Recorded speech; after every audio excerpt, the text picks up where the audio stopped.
Bonjour à tous, alors je vous fais une petite vidéo rapide pour vous montrer comment, une astuce que je vous propose, une méthode, un début de méthode que je vous commence pour traduire un article de l'anglais vers le français.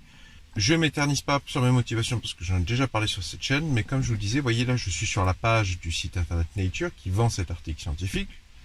Je m'en sers pas pour l'acheter puisque je peux trouver l'article sur ResearchGate et puis si je trouve pas sur ResearchGate il y a d'autres possibilités, j'en parlerai peut-être dans un autre épisode, mais je vous disais, la première chose à faire, c'est de commencer par choper toutes les références, et voyez, sur Nature, là, ce qui est sympa, c'est que, apparemment, j'ai plus qu'à faire ça, première référence, hop, une fois que ça m'a ouvert la référence sur Google Scholar, j'appuie sur Citer, hop, je clique sur BibTeX, je sélectionne tout ça, et je le mets dans mon fichier Bib, que j'ai déjà préparé.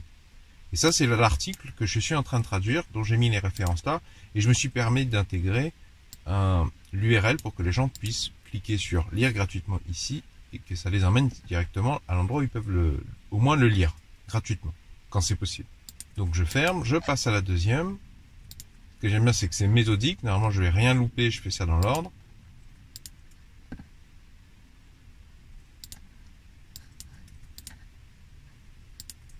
En plus, à chaque fois, donc ça reste en jaune le temps que je revienne dessus. Ça, c'est bien.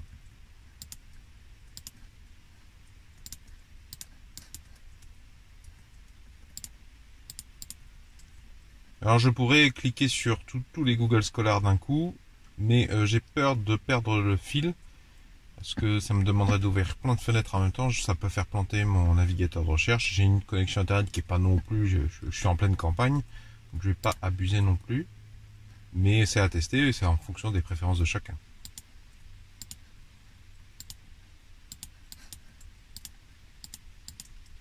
Donc je précise que là j'appuie sur la touche CTRL pour que ça ouvre la page dans un nouvel onglet. Ensuite là je reste sur CTRL, mais je suis pas obligé, je clique sur Citer. Pareil, je reste sur CTRL, j'appuie sur la touche CTRL, je clique sur BibTeX. Là je sélectionne la souris, mais je pourrais faire CTRL A d'ailleurs pour tout sélectionner, CTRL C. Maintenant CTRL W pour fermer cet onglet. Je peux même fermer celui-là. Et CTRL V pour coller là. Je vais répéter si jamais je suis allé trop vite. J'appuie sur CTRL, je clique sur Google Scholar, j'appuie sur la citation, j'appuie sur CTRL et sur BibTeX, ça ouvre un nouvel onglet, CTRL A, CTRL C, CTRL V, CTRL W, CTRL W.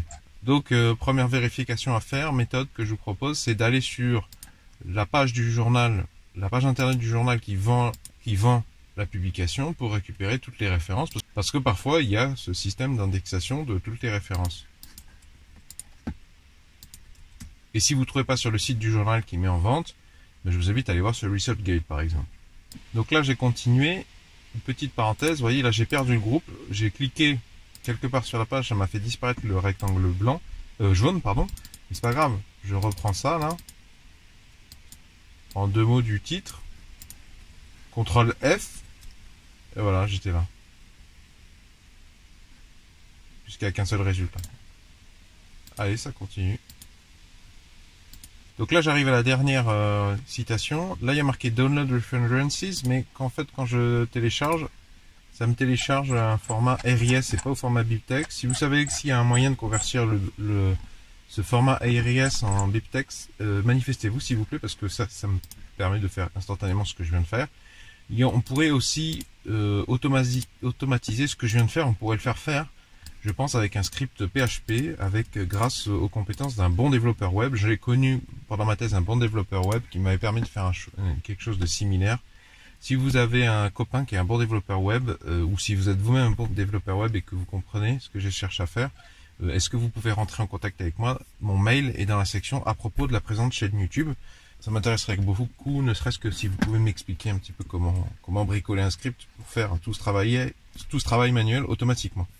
Donc voyez, j'ai terminé, il est 15h59, quand j'ai commencé, il était 49, et j'y suis allé doucement, j'ai même parlé, j'ai fait j'ai ouvert et fermé des petites parenthèses, j'ai pris mon temps de discuter. Donc maintenant, je voudrais vérifier que j'ai rien oublié, donc là ça me dit 35, donc je vais compiler.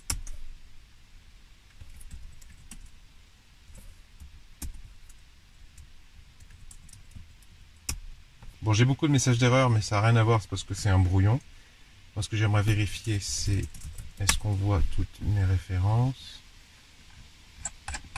J'en ai 36, c'est parfaitement logique, puisque j'en ai une de plus qui correspond à l'article en lui-même. Je vous l'ai expliqué au début de mon fichier .bib. Je vous rappelle que vous devez enlever toute virgule ici. Entre la dernière et l'avant-dernière accolade, il y a quand même une mise en page quand même à respecter sur le fichier .bib. Et pour information, je vous montre voilà comment je demande la citation. Là, je charge le fichier. Je lui indique que mon fichier bibliographie c'est fichier/biblio.bib, que je veux un affichage type plain, mais je peux changer en fonction de ce qui m'arrange. Et no site étoile, ça veut dire affiche tout ce que j'ai mis dans biblio.bib. Si vous trouvez cette vidéo utile, ou au moins si vous comprenez ma démarche de libre diffusion de l'information scientifique, est-ce que vous pouvez mettre un pouce vers le haut s'il vous plaît? Est-ce que vous pouvez mettre un j'aime? Si vous avez des questions, vous pouvez les poser dans les commentaires ou me les envoyer par mail. Mon mail est dans la section à propos. Donc bien sûr, ça c'est la première étape. J'en ai déjà parlé dans une précédente vidéo, mais c'était beaucoup plus long et plus rébarbatif. À mon sens, si vous voulez traduire un article scientifique de l'anglais vers le français, la première étape déjà c'est de récupérer toutes les références bibliographiques, puisque ça va vous permettre de travailler librement sur votre fichier .text. Et j'imagine c'est pareil, quel que soit le support ou le langage de programmation ou de traitement de texte que vous utilisez pour traduire. Si vous aimez l'information scientifique, je vous invite à vous abonner à cette chaîne YouTube. Vont s'afficher à l'écran un rond et un rectangle. Le rond, vous cliquez dessus, ça vous abonne gratuitement à cette chaîne YouTube. Le rectangle, c'est la playlist de toutes mes précédentes traductions et lectures attentives et soignées d'articles scientifiques. À ma connaissance, je suis le seul à faire ça sur le YouTube francophone, proposer des traductions que j'ai faites moi-même et je lis attentivement, que j'essaie de rendre un peu vivantes par l'éloquence. Et donc, si vous voulez vous former en écoutant directement les articles scientifiques à la source et non pas des résumés de